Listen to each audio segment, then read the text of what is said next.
I use Medium's AI voices for YouTube videos, and some critics hate that. A while ago, I decided to transfer my Medium essays to YouTube. I used AI voices to narrate my essays. I did this for various reasons.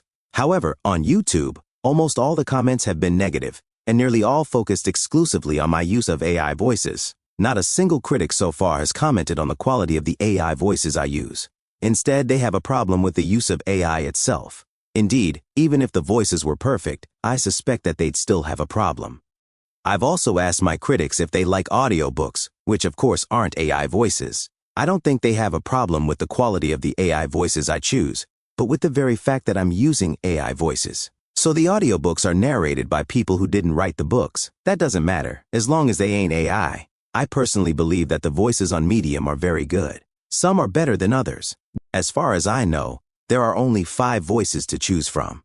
Medium uses Speechify for its voices. What's more, no critic has ever got around to asking me why I use AI voices. For all they know, I might have throat cancer or a strong stutter, etc. As it is, I use AI because I have a very strong regional, that is Northern English accent, and I doubt that many viewers would understand me very well, certainly not if they're American.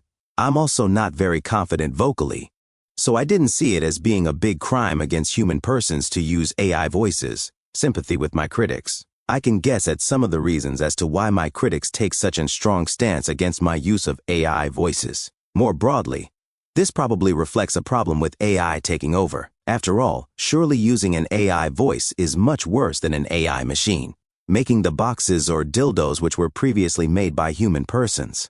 Some of my critics may believe that it's inauthentic or even misleading to use AI voices. This is especially the case if they believe that my content is AI generated too. This is odd. The critics seem to be admitting that they can't tell the difference between AI-generated content and human-created content. Personally, I believe that I can often spot AI-generated content, especially when it comes to news and politics channels on YouTube.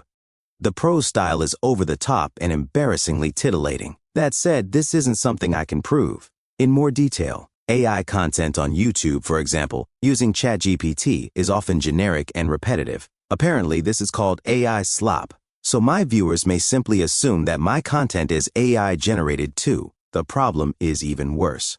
Take what is now called AI misinformation. This, again, may excuse at least some of my critics. In addition, on Reddit, there have been debates about YouTube's enshittification. However, without being grand, I doubt that most of my critics actually spent much time on my videos.